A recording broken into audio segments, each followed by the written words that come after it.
Pronto, começou. Muito boa tarde, gente. Muito boa noite, pessoal que está em Portugal. Nós estamos aqui com o escritor Inácio de Loyola Brandão, um dos mais importantes autores do Brasil, com mais de 40 livros publicados, acadêmico da ABL, enfim, muita história, muita experiência e muita coisa boa para contar sobre literatura e cidadania, que é o nosso tema de hoje. Eu queria começar agradecendo a Inácio de Loyola Brandão pela presença, em nome da Bienal do Livro de Pernambuco, e gostaria que ele falasse um pouco da origem dele, antes de ser escritor, qual foi a influência que a literatura teve na sua vida, como foi que a literatura começou a fazer parte de sua vida antes ainda de você se tornar escritor. Começou, na verdade, na escola.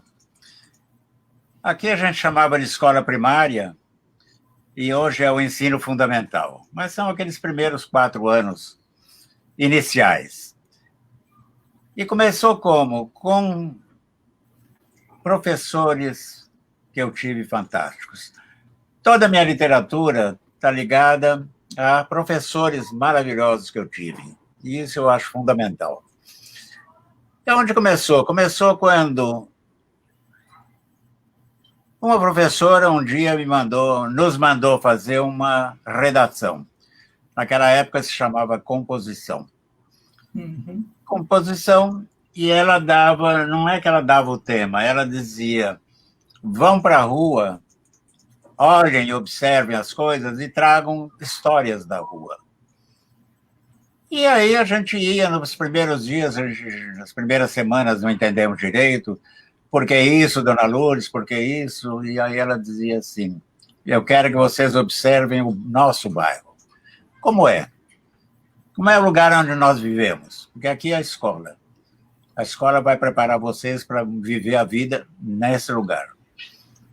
E aí cada um fazia uma coisa. Tá? Um dia, eu fiz uma redação, eu não tinha observado nada, ou por preguiça, ou sei lá, e eu inventei uma girafa com um pescoço de 200 metros de altura, que era um problema na cidade, porque tinha árvores, Araraquara, onde eu nasci, era muito arborizado, tinha árvores, a girafa comia as folhas das árvores e também se enroscava nos postes dos frios, elétricos.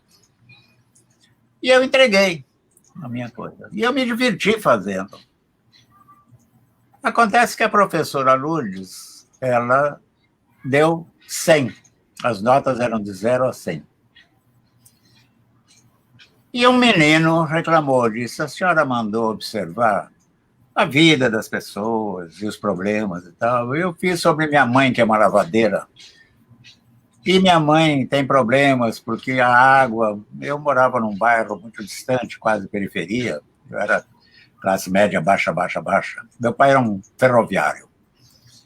Não passávamos fome, não eram pobres, mas mais ou menos, mas tudo bem.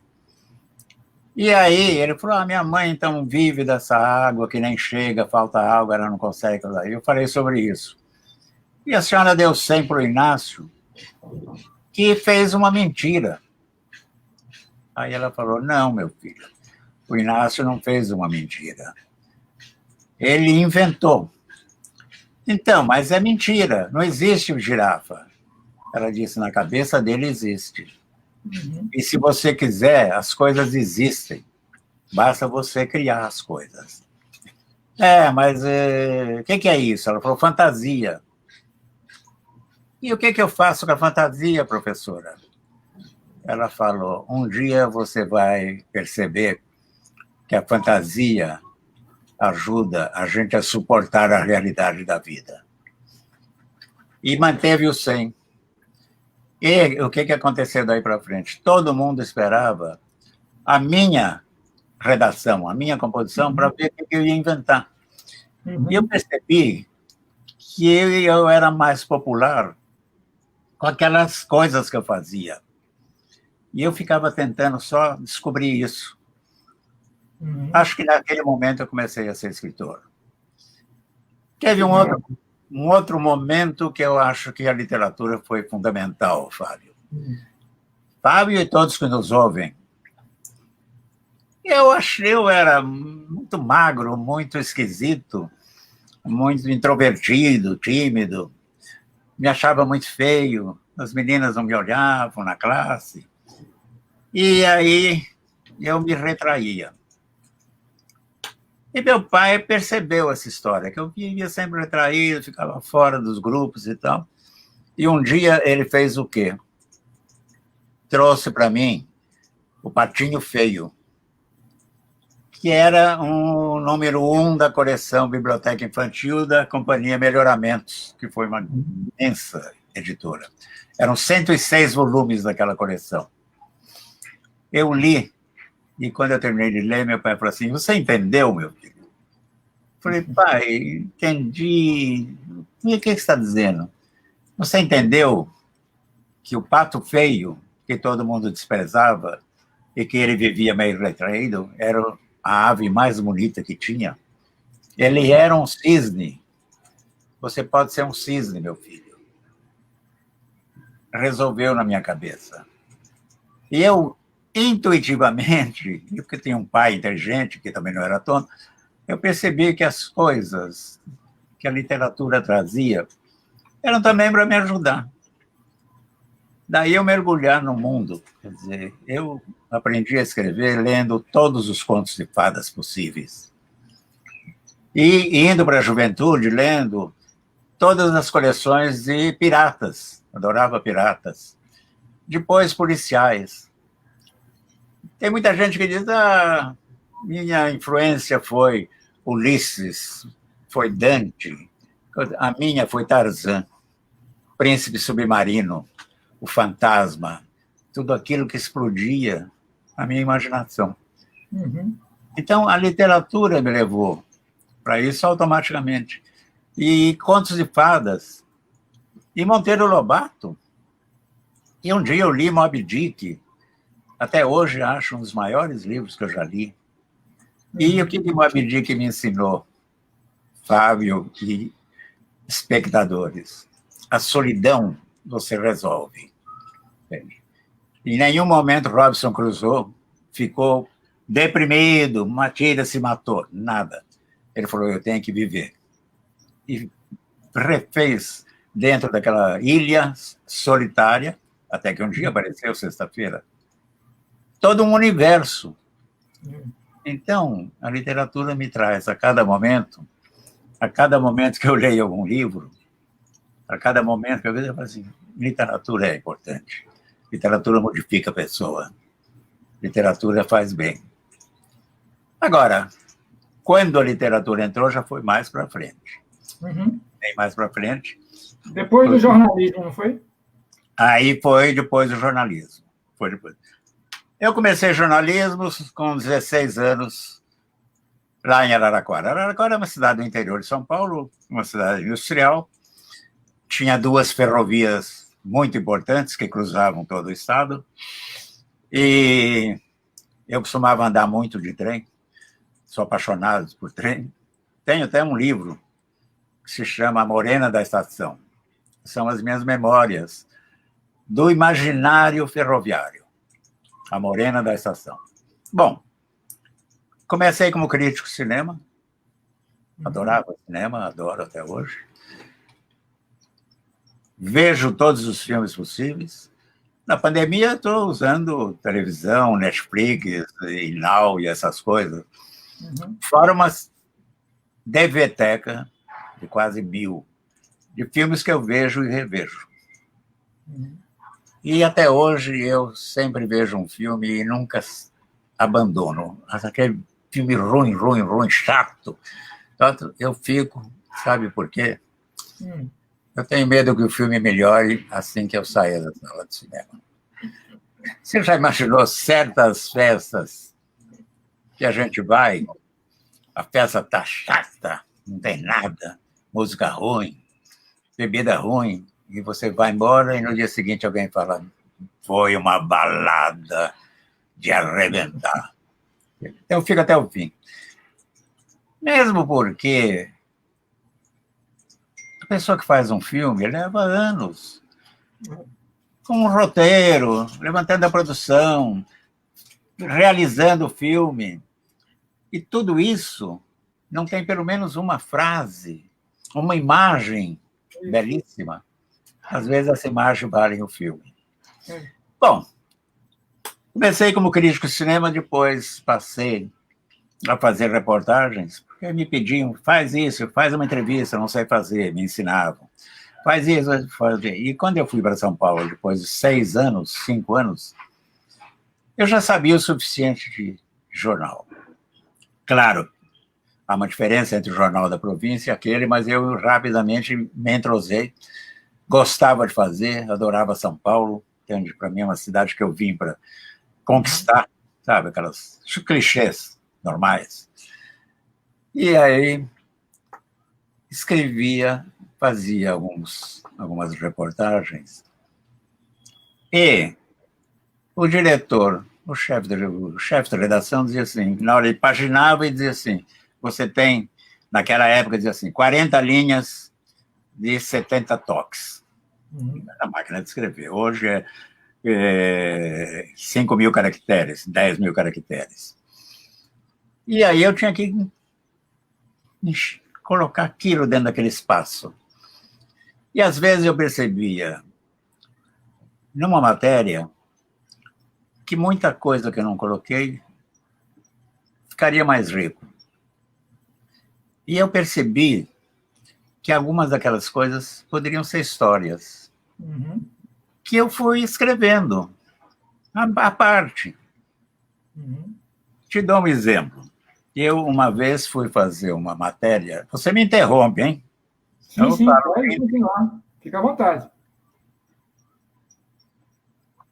Fui fazer uma matéria que me emocionou muito sobre uma bailarina clássica que tinha se suicidado. Era uma tarde muito sol, depois eu fui lá para casa, uma governanta me contou a história. Ela começou a dançar, pôs um disco no aparelho, começou a dançar uma música clássica, e ela, num determinado momento, fez um salto pela janela. Uma tarde de sol, ela naquela malha branca, desceu. Quando eu cheguei, a moça estava embaixo. Quando eu subi, a governanta dela, amiga, aí eu falei, mas por quê? Ela, que tem 21 anos, descobriu que tinha um câncer numa das pernas. E foi ao médico. E o médico disse, você vai dançar mais 1 ano. E depois você vai ter que parar. Porque é muito provável que para você não morrer, a gente tenha que cortar sua perna, amputar sua perna. Imagina na cabeça de uma bailarina, se amputar a perna. Acabou tudo. Entende? A gente chegar para mim, você está cego, coisa, chega e não vai poder escrever. E aí ela decidiu e saltou. Fui para o jornal e fiz a matéria. Mas fiquei pensando naquilo, e pensando assim, nos sonhos daquela moça. Quem eram os pais, quem eram os filhos, do bairro que ela era, isso, aquilo. E começou a nascer um conto sobre uma bailarina clássica. Então, eu percebi o quê? Eu não conhecia o mundo do balé. Tem aquela moça que queria ser uma estrela. Esse mundo tem uma moda de falar particular, costumes, jeitos, modos, uma gíria particular. O que eu conhecia como repórter? Aquelas moças que tentavam ser estrelinhas de televisão, sabe, chacretes e etc. Aparecer e depois conseguir uma chance e ir fazer uma novela, etc. E aí veio a história de uma menina do Bom Retiro, pobre, que se torna Bebel, que a cidade comeu, que começou como uma história e terminou como o meu primeiro romance. Uma jovem que tenta ser estrela e é devorada por aquela máquina que é a televisão. E vai usando e jogando, usando e jogando, usando e jogando.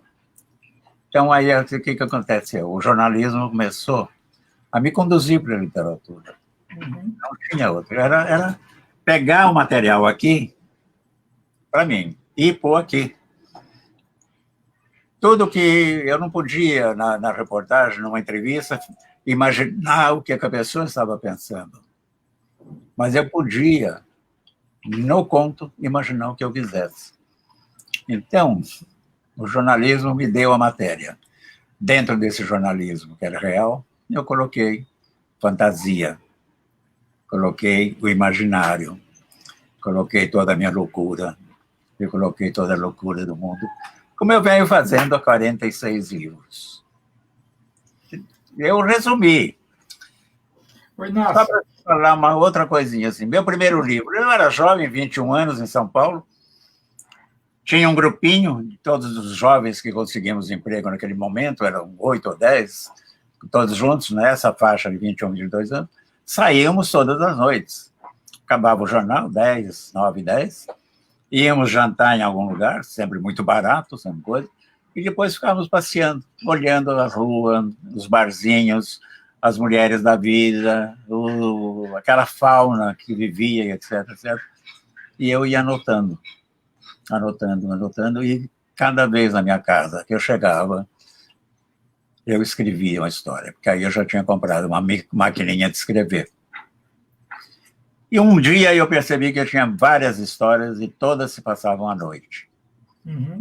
E aí eu montei meu primeiro livro, que são contos que se passam à noite. Depois do Sol, que é o título do livro.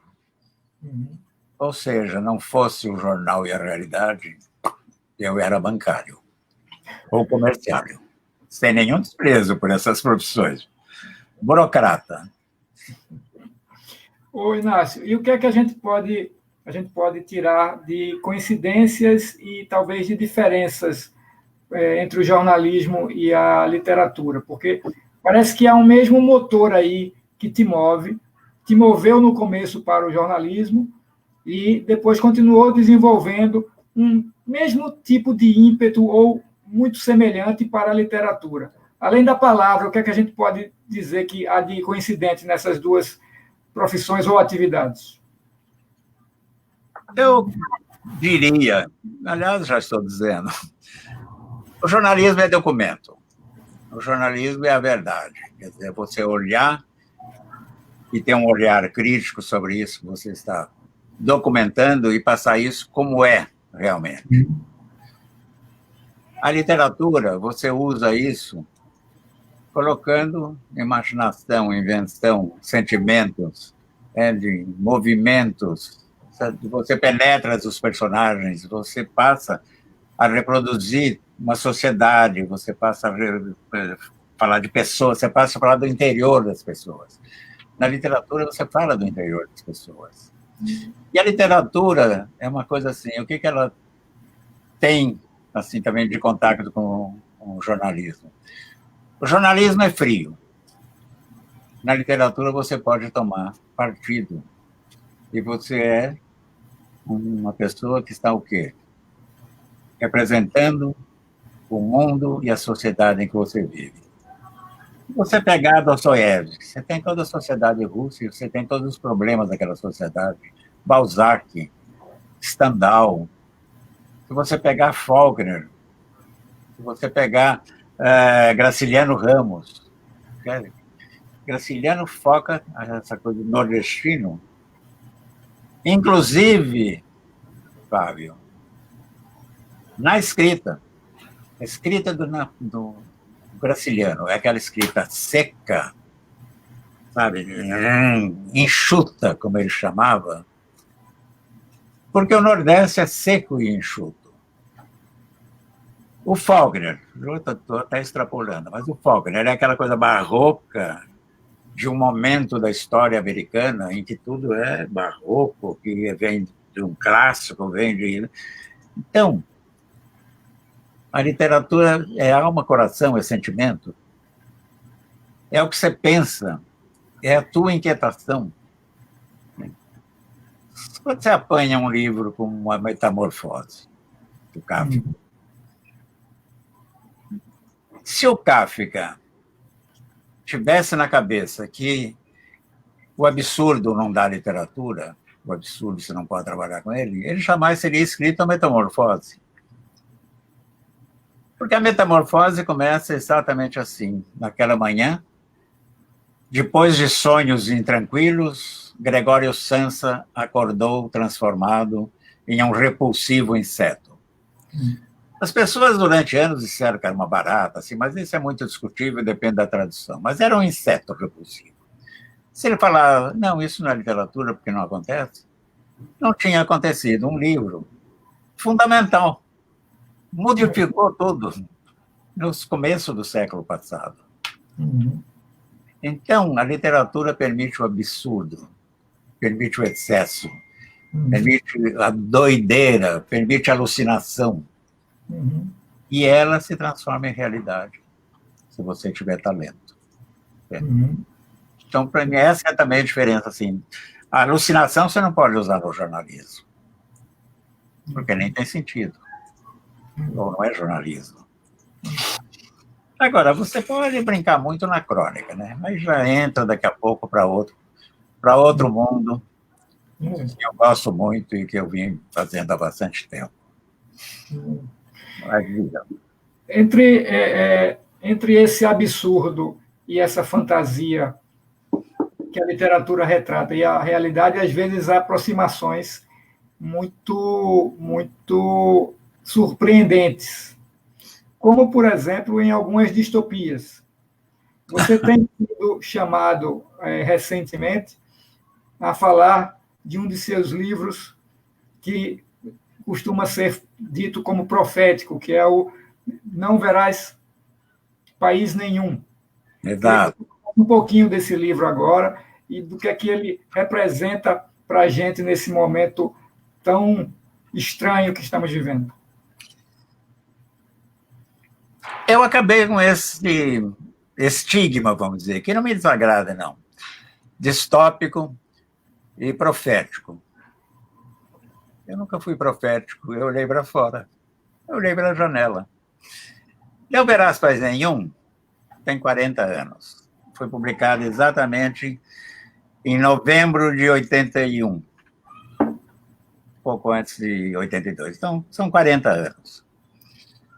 E lá eu já previa o Amazonas. Ali, nesse livro, o Amazonas é um deserto que é chamado de a 8ª maravilha do mundo.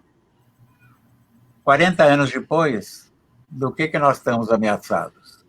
O Amazonas virá um deserto. Tem lá as queimadas, tem os garimpeiros, tem os invasores de terra, tem os ocupantes, tem tudo. E tem os interessados em que aquilo se torne um grande pasto.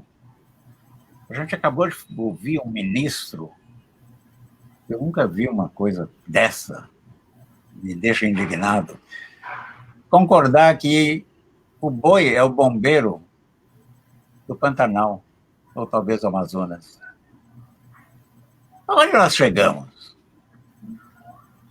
Vai permitir tudo transformar em pasto e mata a terra? Você sabe que o pasto acaba matando a terra e você tem que ter mais pasto, você tem que ter mais espaços e tal. Então, isso eu já tinha previsto lá atrás, 40 anos. Por quê? Porque, primeiro, eu tinha lido muito, já nos anos 70, eu vinha lendo muito sobre aquecimento global. E já começava o degelo dos polos. E já tinha discussões sobre a falta d'água seria um dos grandes problemas do futuro, do mundo. Não era a falta do petróleo. O petróleo seria substituído por algum combustível qualquer, mas a água, como é que você ia fazer? E ainda a água continua a estar ameaçada. Nós todos lemos sobre isso. E é então que aí no Brasil não tem uma árvore e a água está quase acabando. Muito da água que se bebe em Não Verás País Nenhum é a urina reciclada. E aí eu fui exagerando. Lia que várias doenças provocadas pelo sol e pelo calor matavam as pessoas transformavam a pele das pessoas, vinham pestes e vinham coisas.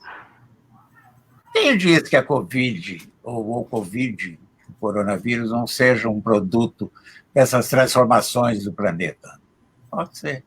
De qualquer forma, veio essa praga, essa peste, essa história esquisita toda que a gente está vivendo. E aí, o sol queimava as pessoas, queima as pessoas no livro, as pessoas não podem sair. Quando eu escrevi o livro, Fábio, eu estava escrevendo, e eu comecei a me sentir mal. A me sentir mal porque eu falava assim, não dá para viver nesse sistema. Então, para que eu vou fazer esse livro? Está me fazendo mal esse livro. Joguei fora 200 páginas e comecei a reescrever, acrescentando um cinismo e acrescentando um humor, para que era uma forma de segurar o leitor e a mim mesmo. Sim. Eu, sabe, que o meu apartamento, eu tinha separado da minha primeira mulher, morava num apartamento, bom até. Eu enchi de grandes cartazes de árvores, de florestas, com grandes fotografias de mato, de rio, de cachoeira, de lago, de tudo, para me refrescar. Me refrescar. E aquilo tudo eu ia jogando para dentro do livro. Agora, sabe aonde o livro nasceu? Olha só.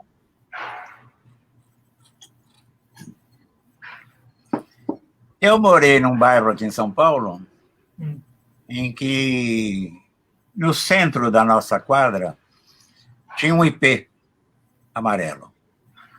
Um ipê amarelo muito bonito, sabe? Era, assim, uma árvore símbolo do bairro, nossa. Floria, ficava aquela cúpula. A floração caía, ficava aquele chão dourado.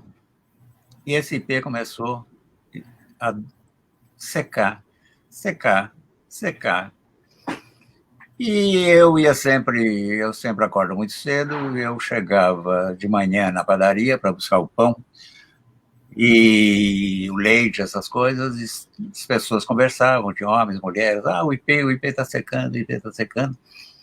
Um dia o padeiro, o dono da padaria, disse, olha, toda manhã quando eu chego às 4h30, aquela senhora dos 65, 67, não lembro o nome, estava regando o pé da árvore. Aí alguém falou, que ótimo, a árvore precisa de água. Ele falou, mesmo em dia de chuva. E aquilo despertou um clique. Qual é? Será?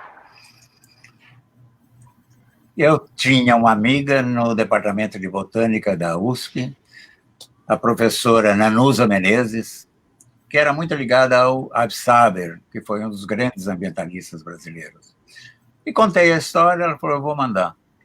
Mandou um técnico que fez uma biópsia, vamos dizer, da árvore, e avisou dias depois ela foi envenenada.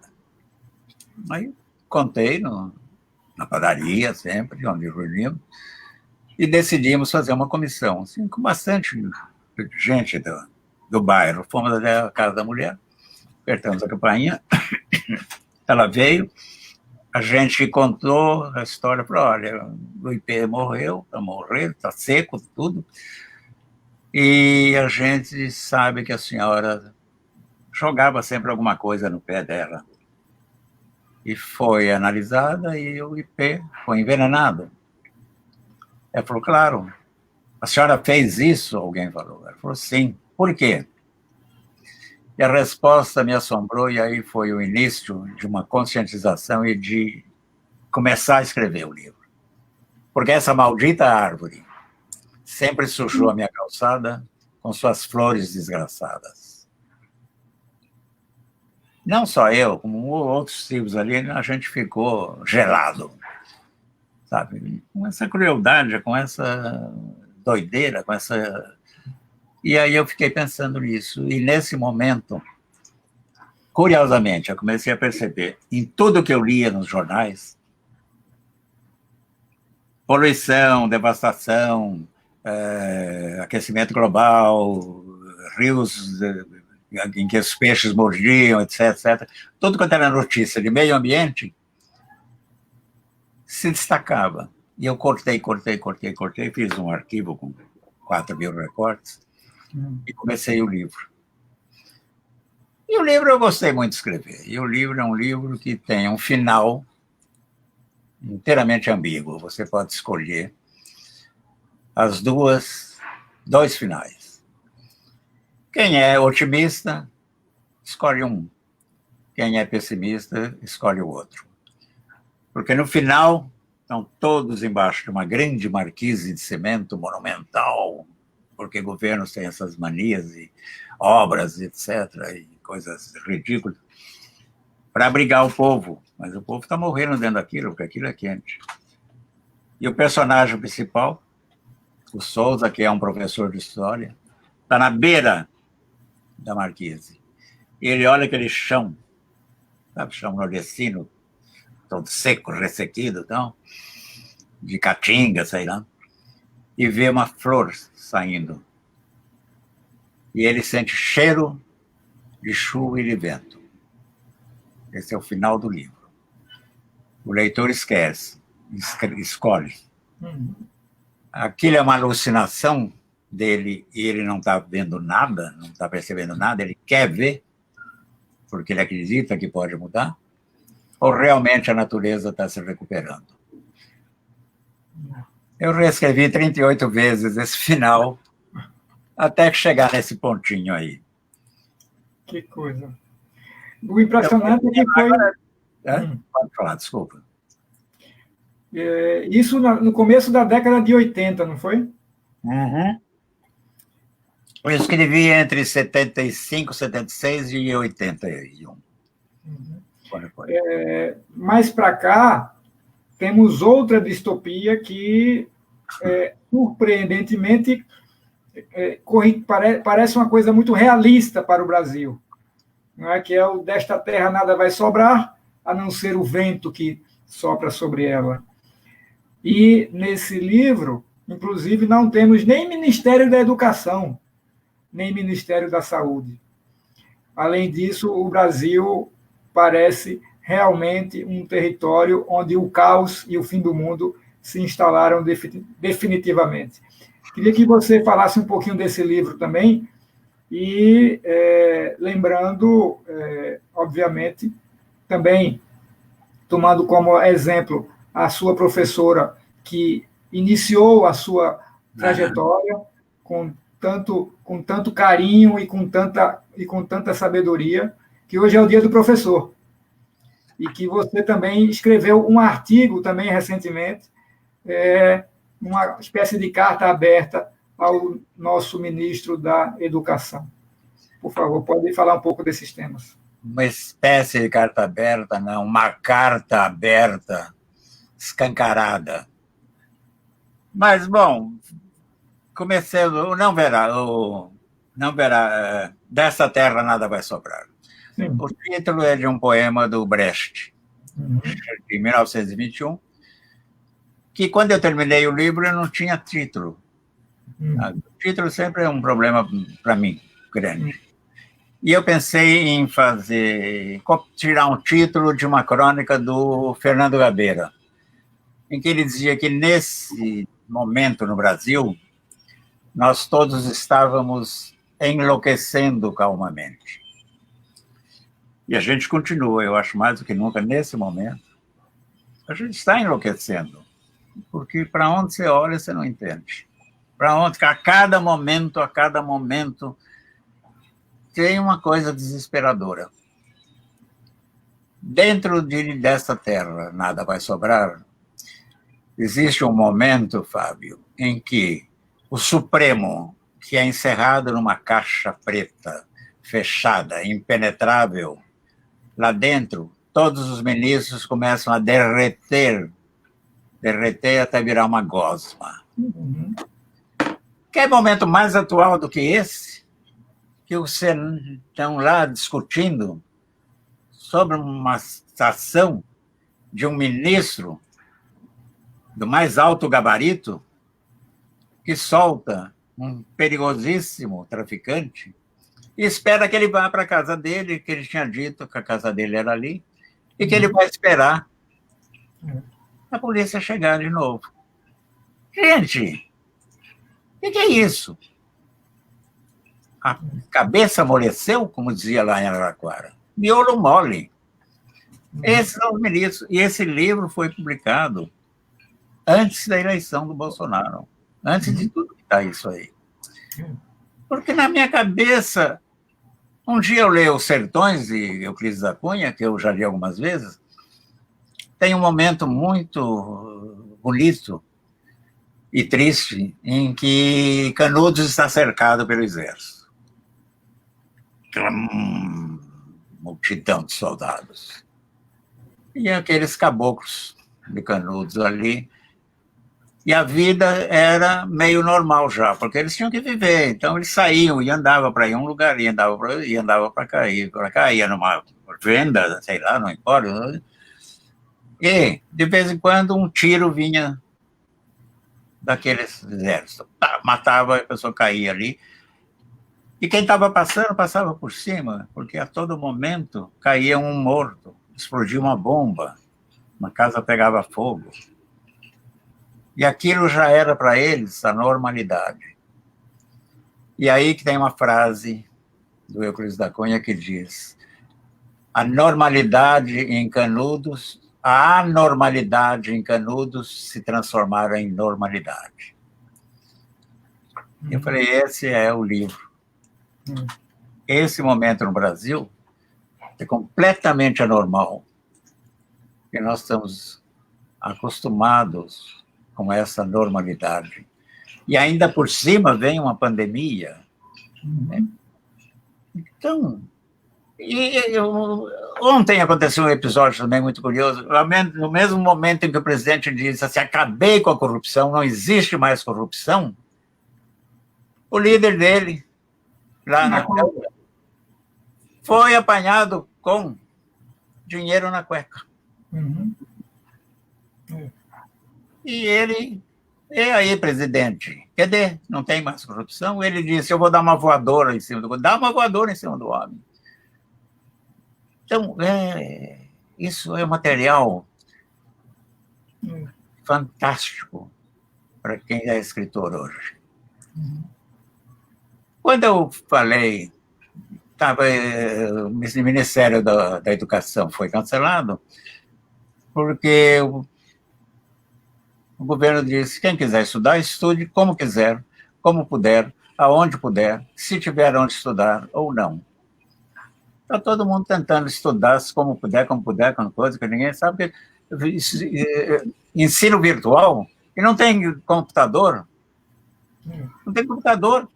E as pessoas que não têm computador, mesmo com CD, não sabem manejar. Porque eu, na minha idade, jornalista, etc., ainda tenho, às vezes, dificuldade até de acessar o link de uma live. Não é uma coisa fácil. Então, é de propósito tudo isso. E até para as crianças é difícil, né, Inácio? Até para as crianças. É até para as crianças, porque aí brincar com o computador ou com o celular, com os jogos, é uma coisa. Mas fazer lição é outra. É outra.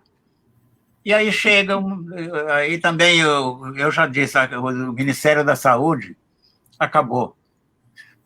No dia que mandaram o Mandetta embora, acabou o Ministério da Saúde.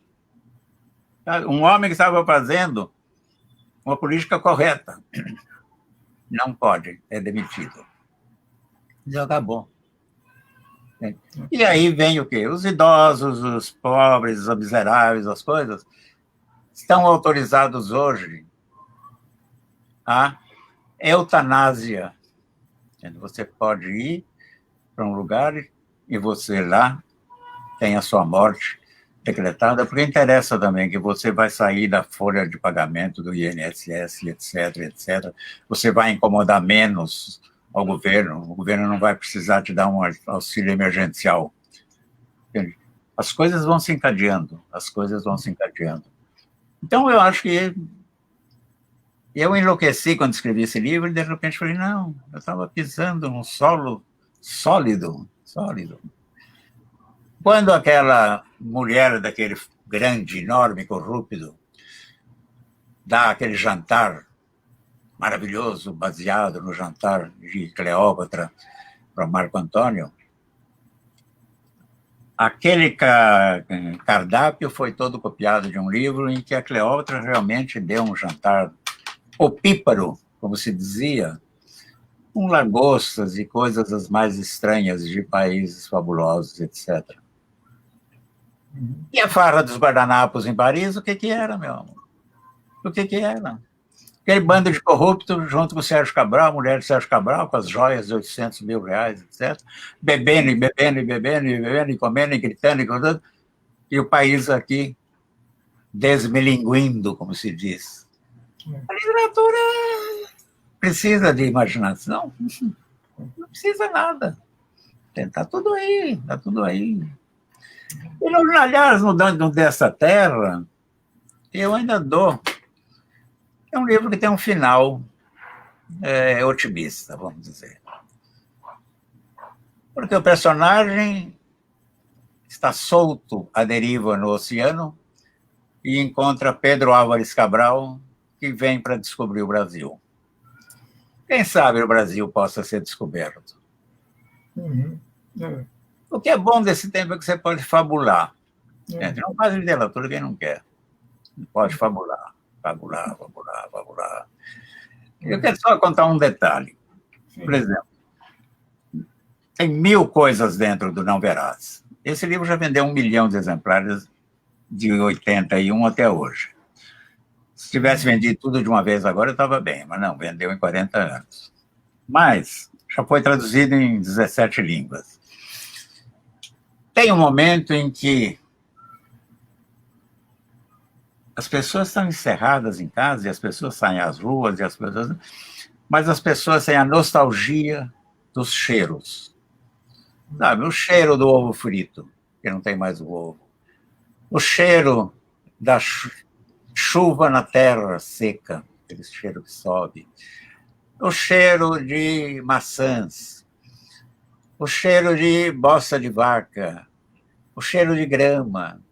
Então, todos esses cheiros do cotidiano, que a gente está acostumado com eles, o cheiro de fim de tarde, um cheiro de jasmim, um cheiro de caju, cheiro de pitanga, sabe? Eu tenho paixão por pitanga. Vocês vivem na terra da pitanga, né? Lembro antigamente quando o avião da Varig saía de Recife e eles davam suco de pitanga para cada um de nós. Oh, que beleza! Era uma beleza, uma beleza. Bom, uma vez eu estava num supermercado, lá nos anos 70, meio vazio, e tinha um casal na minha frente, olhando as coisas, e eles não me viram. E a velha soltou um pum sonoro. E aí o marido falou, cheiro, não sei o quê. Aí o que a gente faz? Aí ele ficou assim, ela abanava a saia, e ele correu na prateleira, e naquela época tinha uns sprays de lavanda para perfumar banheiro de boate, de cabaré, de bar, de padaria, aquelas coisas, e ele ficou aspergindo. Na mesma hora me veio a ideia dos sprays que dariam o cheiro da bosta de vaca, o cheiro da chuva, o cheiro do ovo frito, etc, etc, etc.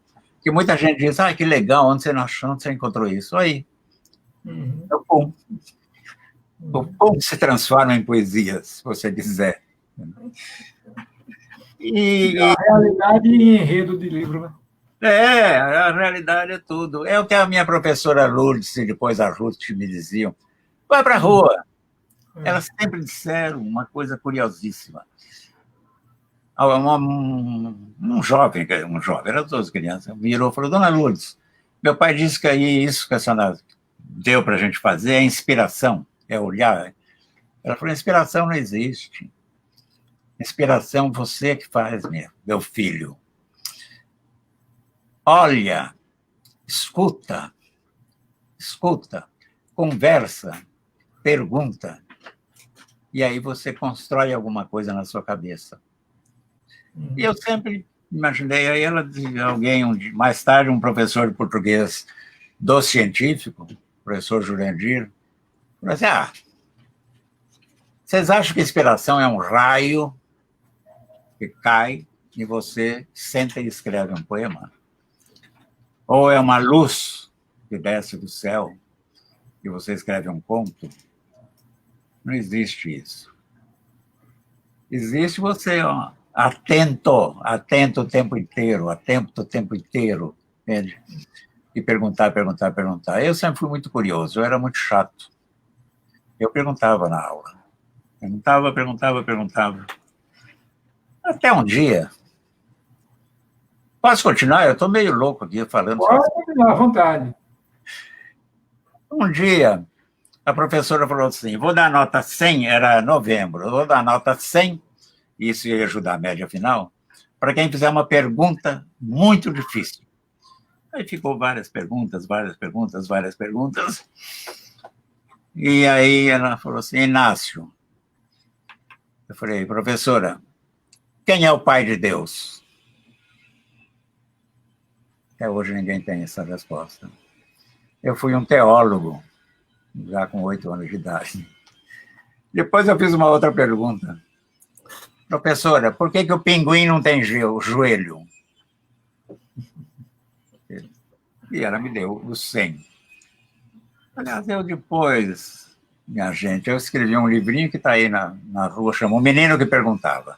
Uhum. É um menino que resolveu fazer 1 milhão de perguntas, ele faz 200 e faz um caderninho, porque adora pergunta. E eu criei, lendo o Tesouro da Juventude, que era uma maravilha na minha juventude mesmo. E tinha o livro dos porquês, com as perguntas mais estranhas do mundo respondidas, né? Ciência, etc. Eu tenho uma curiosidade imensa. Oi, Inácio. A leitura que você teve estímulo para ter e também condições para ter, essa leitura que lhe formou como jornalista, como escritor, e depois para ler o mundo e continuar criando, é uma coisa que tem muitos obstáculos no Brasil. A gente recebeu a informação há poucas semanas da quinta edição da pesquisa Retratos da Leitura, em que houve uma queda muito grande do número de leitores no país, que já não é lá essas coisas.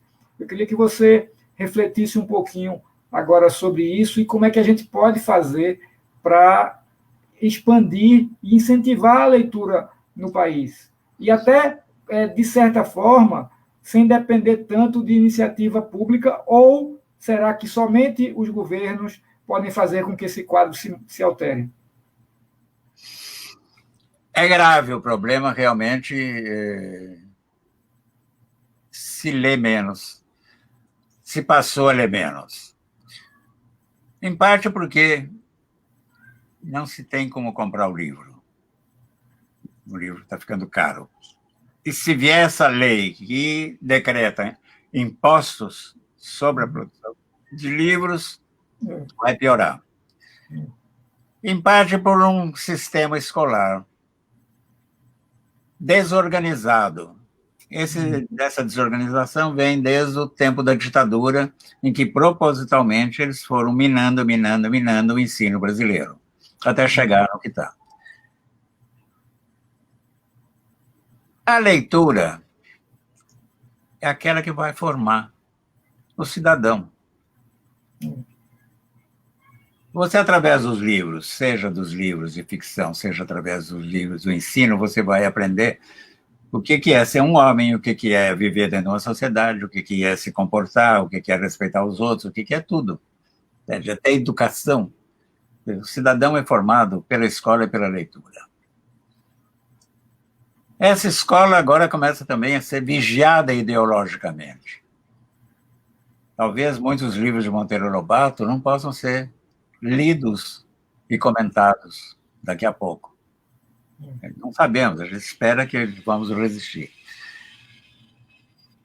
Mas há, dentro desse país, felizmente, E eu já andei esse país inteirinho. Desde 75, Fábio, eu e o Antônio Torres, e no começo, o João Antônio, andávamos de estado em estado de loucura. Andei por todas as partes que você possa imaginar. E já tem um livro sobre isso, o Mel de Ocara. Tá. Convidados por professores. Ainda existem professores interessados no ensino e na leitura. Quando você chega no Ceará, tem grupos de jovens que saem de bicicleta levando livros para as comunidades rurais. Quando você chega em Pirenópolis, interior de Goiás, onde tem um magnífico festival de literatura, cada escritor vai para uma escola rural, onde as mães preparam um lanche com comidas típicas de Goiás, e você senta e conversa com os meninos. E aqueles jovens, aqueles pequenos, aqueles meninos têm os olhos brilhantes, porque eles também querem te contar a história. E quando você conta histórias, e você diz, é desse livro, os livros ficam lá com eles, conduzidos por essas professoras que levam e traz. Quando você vai para o Amapá, tem um barco que desce o rio Amazonas, o Amazonas passa por Macapá, não passa em Manaus, nem em Belém do Pará. E você vai para uma comunidade ribeirinha, e a escola é em cima das palafitas, e o rio está passando embaixo, e você traz um monte de livros, e as professoras estão ensinando a ler e tentando abrir aquilo. Em Joinville, anos atrás, uma professora, uma diretora, um dia disse na escola, deu material escolar, e aí escreveu, se o pai quiser, por favor, doe um livro para a classe do seu filho. E um pai deu 2, 3, no segundo ano, 10, 20 pais. Hoje, os pais formam as bibliotecas dessa escola, que se chama, por sinal, Emílio Garaçazu Médici, em Joinville. Fantásticas as professoras. Ainda existem essas pessoas e a gente tem que acreditar nelas.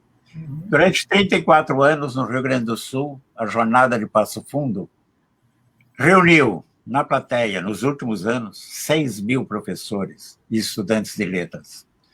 Incrível. Formar leitor.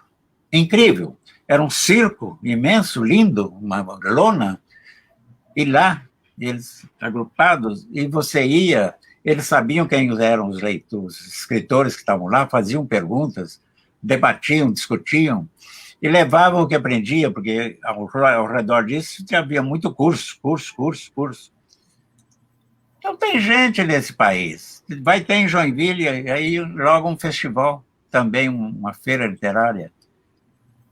Aonde tem a feira, acabou de ter uma feira em Santa Maria, antes que fechasse o Brasil pela pandemia. Santa Maria, Rio Grande do Sul. A feira de Porto Alegre, é uma maravilha. A Bienal de Guarulhos aqui, assim, de gente e de criança. Você tem que abrir, você tem que...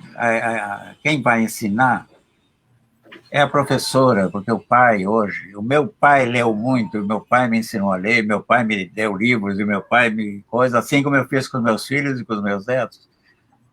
Mas cada vez menos se tem essa consciência paterna. Então, cabe o quê? Ao professor. Professores. Esse professor que é desprezado por esse ministro da Educação, pastor presbiteriano.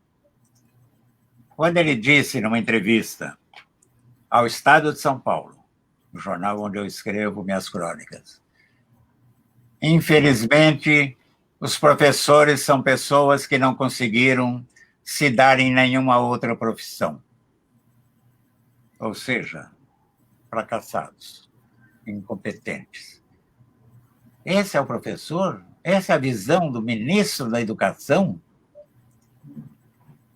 Ele não conhece nada da educação? Ele é professor do Mackenzie. Quer dizer, e todos aqueles professores do Mackenzie são pessoas que não tiveram outra coisa para fazer, foram ser professores lá. Como é que ele aceitou? Então, a coisa é muito grave. Sabe? Eu escrevi essa carta, uma crônica no ministro, em que eu dizia assim, como é que fica, ministro? Vai pedir perdão? O professor é fundamental na formação da cidadania, do cidadão.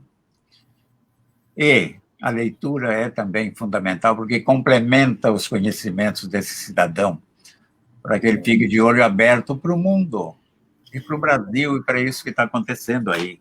E como o seu caso é bem exemplo disso, né? O professor tem uma influência absolutamente fantástica na formação do cidadão e no rumo que o indivíduo toma, né? Exatamente, do rumo que o indivíduo toma. Eu tenho tempo, eu vou contar um caso. Nós temos menos de 5 minutos. Eu vou tentar, rapidamente. Terceiro ano científico, último ano. Dali eu viria para São Paulo. Se eu repetisse, eu ia ficar. Se eu repetisse em matemática, eu repetiria de ano, porque naquela época tinha repetição. Exame oral, hoje não tem mais. Matemática eu era uma nulidade, uma coisa horrível. Mas o professor era um homem muito interessante e culto, que discutia comigo as críticas de cinema que eu fazia, que discutia livros comigo, entende? Que gostava do que eu escrevia e me dizia, olha, aqui corrige, etc, etc. Então, era... E aí, fui fazer o exame oral, sorteei o ponto, fui para lousa, vamos ver, quadro negro. Ele me deu uma equação. Eu não tinha a mínima ideia do que era aquela equação. A mínima. Era hieroglifo. Era aramaico. E eu olhei do lado, tinha uma classe cheia de meninas do normal, que iam ser professoras. E elas me olhando, eu falei, eu não posso ser feio. E comecei a colocar no quadro negro todos os símbolos matemáticos que me vieram à cabeça. Sabe? Raiz quadrada, raiz quíntupla de seno sobre cosseno, e aí pi, aquele 2 tracinhos e um tio em cima, sobre 1.400.000, e aí eu fui enchendo de coisa de triângulo, e punha lá, e punha enchi o quadro negro, as meninas ficaram fascinadas. E o professor tinha perguntado para mim, quanto você precisa? Eu falei, 9,7. Precisava de tudo. Era 0 a 10, então. O professor Ulisses foi até lá, aquelas jovens de suspense, e eu também sabia que eu ia tirar 0. Ele foi seguindo assim, aí ele falou, o que é isso aqui? Eu falei, é um mínimo divisor comum.